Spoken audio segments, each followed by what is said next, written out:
Four babies, 3 months old, bones broken, skulls crushed, left in critical condition by the very people who were supposed to love them most. The doctors didn't expect them to survive, but what happened next in the quiet hallways of a Phoenix therapy center, in a kitchen where two strangers made an impossible decision, that's the part no one ever talks about. If you've ever believed that ordinary people can do extraordinary things, that love can show up in the most unexpected places, then this story was made for you. Hit that subscribe button right now, because the stories we tell on this channel are the ones that remind you what humanity is actually capable of. Now let's go back to April 1998.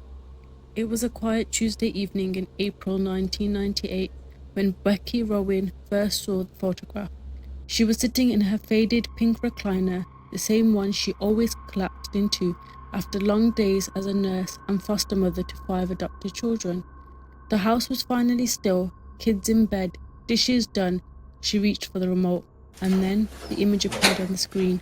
A tiny baby, barely visible beneath a web of bandages and wires. A plastic breathing tube taped across his mouth. His face, what she could see of it, was swollen beyond recognition. The news anchor's voice cut through the silence of her living room. Anthony Priers Jr., one of the Avondale quadruplets, born January 9, 1998, 3 months old, critical condition, skull fractures, brain damage. Doctors do not expect him to survive. Becky had been a nurse for years. She had been suffering. She thought she had learnt to keep a professional distance, but something about this image, this tiny broken child on a television screen, cracked something open inside her. She turned to her husband Ken, a big, soft-spoken man who had spent 20 years in the Air Force jet engine maintenance before a bad back put him on disability. "That baby," she said. "I want to help." Ken didn't laugh. He didn't say it was impossible.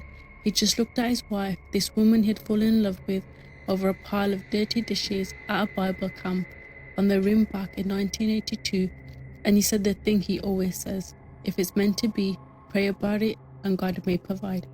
Becky was jealous of how easy he trusted that. She was still learning. What had been done to the Avondale quadruplets was almost beyond comprehension. Anthony, Megan, Robert and Damien, 4 siblings born together on the same January morning, had been shaken so violently, so repeatedly, that their soft infant bones simply gave way. Fractured arms, fractured legs, fractured ribs, but Anthony had suffered the worst. His skull had not just cracked, it had been slammed against a hard surface with such force that parts of his brain separated. A shunt was later implanted beneath his skull to drain the excess fluid buildup inside. The permanent damage to his optic nerves, Anthony Jr. would never see. His sister Megan had been left with brain injuries that threatened lifelong cerebral palsy. Her body, even months later, remained rigid, curled, tight, every muscle braced as if she was waiting for the next blow. And the twins, Robert and Damien, though less critically injured, still carried the visible weight of what had been done to them in the earlier weeks of their lives. Their parents had been arrested that October. The mother faced 13 counts of child abuse. The father was charged with failing to protect his children. 4 babies, 1 broken family, and a courtroom that wouldn't deliver its verdict for months. Someone needed to decide what happened to these children now. In a therapy room at the Foundation for Blind Children in Central Phoenix, occupational therapist Sherry Nelson was already trying to answer that question, one tiny resistant muscle at a time. Every morning, Sherry knelt beside Megan Priers on a rubber mat and reached carefully for the baby's arms. And every morning, before she could even make contact, Megan would begin to cry. It wasn't an ordinary baby's cry. It was something older than that, something trained in her by pain, a body that had learned before it could speak or smile or recognize a face that touch meant pain. Sherry, who had spent over a decade working with developmentally disabled children, had been bracing before.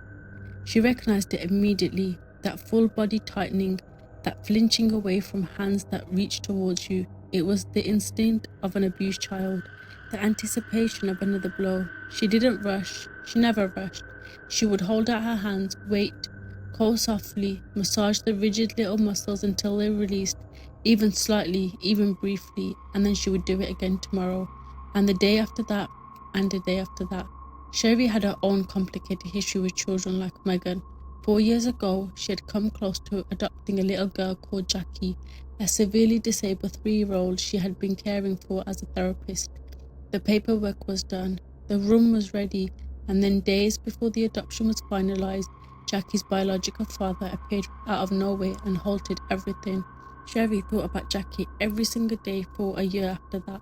Then came Laura, another foster child with severe behavioural challenges. Sherry had believed love and patience would be enough, but Laura's episodes escalated. She hurt her brothers, she hurt the family dog. After 6 agonizing months, Sherry made the hardest decision of her life and asked the social workers to take her back. 2 heartbreaks, 2 open wounds. So when Sherry knelt beside Megan on that rubber mat each morning, when she felt that tiny body slowly, reluctantly begun to trust her hands, she knew exactly what was at stake. She knew the cost of hoping again. But she hoped anyway. Becky had been working at the Foundation for Blind Children for 2 years before she finally let herself walk down the hall to where the quadruplets received their therapy. She had stayed away on purpose. The case was too public, the children too carefully guarded. She told herself there was nothing she could do, and then she overheard something in passing, that Anthony and Megan's current foster parents were planning to retire. She walked straight to the office and called a caseworker she had known for 12 years. Has anyone been chosen for Anthony? She said. A week later, on her break, she walked to the therapy room door. She hesitated, peeked around the corner. Her therapist was cradling Anthony in her arms. This small, rigid baby with a narrow forehead and the shunt running beneath his skull and the eyes that could not see. She wanted to hold him. Becky realized she had already walked 2 steps into the room. If that's okay, she said. She held out her arms, and Anthony, this baby who had every reason to stiffen, to cry, to brace himself against another pair of unknown hands, pressed his head snug into her left shoulder. His legs, tight and straight at first, slowly relaxed along the curve of her stomach, and then he stopped fighting altogether. He lifted his left arm, slowly, uncertainly, and brushed a tiny ball fist, no bigger than a quarter, across Becky's cheek. She didn't move for a long time. On a Sunday night, shortly before Halloween, Becky and Ken sat at their kitchen table with a pile of handwritten notes between them. Age, money, energy, time. The questions were practically and honest, and they didn't flinch from any of them. Ken was 50. His back had been bad for years. They had already adopted children, one of them blind, one of them Joel, the severely disabled foster son who had lived 6 years before dying from pneumonia. They had buried a child together, but they knew what this kind of love cost. Brandon, the name they had already decided to give Anthony Jr., would need lifelong care. Diapers, feeding, medical equipment. He would likely never speak, never walk, never live independently. This was not a short commitment, this was forever. Do we have the money we'll need? Becky asked, because I can't see any way to do this without quitting my job. They talked about every obstacle. Ken's military pension, property he owned in Texas, the calendar on the wall already covered in doctor's appointment and therapy sessions and school schedules. And slowly, answer by answer, solution by solution, the pile of notes got smaller. Finally, Ken looked at his wife and said, "We have to put our faith in the Lord. He made it possible for us to love this little boy. He'll make it possible for us to care for him too." Becky looked at her husband, this bear of a man who had once told her the only way he would ever foster disabled children was if God put a change in his heart, and she folded the notes in half and dropped them in the trash. Thanksgiving morning 1998, Becky was up before dawn, turkey in the oven, children underfoot, questions flying from every direction, and her eyes kept going to the clock. At a few minutes past noon, the doorbell rang.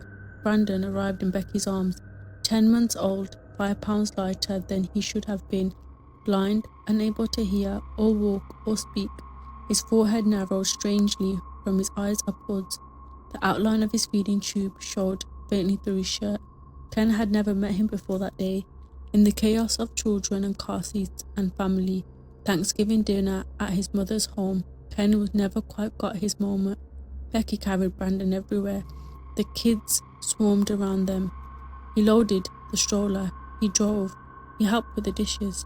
Finally, after dinner, while Becky cleared the table and the children settled in the front of the TV, Kevin slipped away to the back of the house with his new son.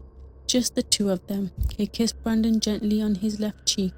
He smothered his hair. His fingers found the long ridge running down the back of the infant's skull, not just fractured, but crushed, reshaped by the violence into something no skull should ever be. "You're part of our family now," Ken said quietly.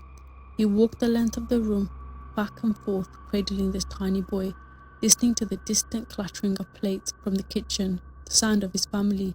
And then, alone in that room, Ken cried. A long, hard, silent cry. And when it was over, he made Brandon a promise. After this, he said, there would be no need to cry. That same weekend, Sherry and her husband Rick sat at their own kitchen table having their own impossible conversation. The fear was different for Sherry. Not the weight of caregiving, but the weight of loss. Jackie, Laura, 2 children she had loved and lost, 2 wounds that never fully healed. "I don't know if I can go through this again," Rick said. Sherry didn't argue with him. She sat with the silence and thought about Megan, that stiff, crying, helmeted little girl on the therapy mat who had just once or twice in all these months offered a tiny, unexpected silence.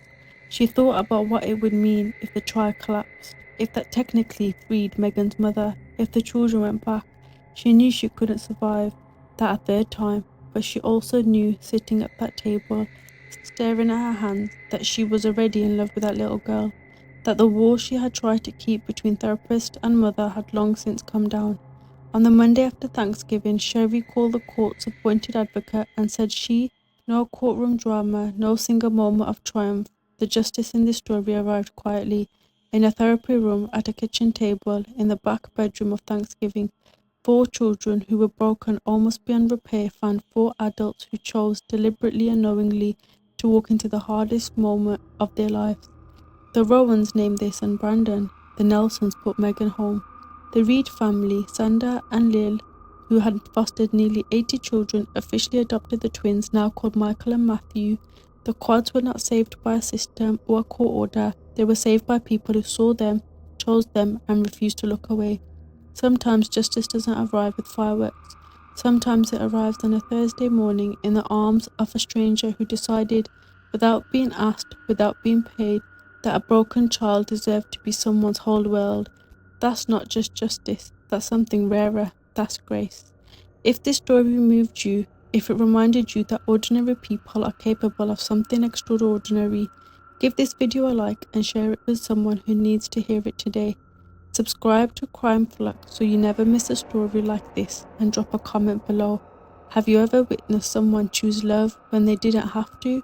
Tell us your story. We read every single one.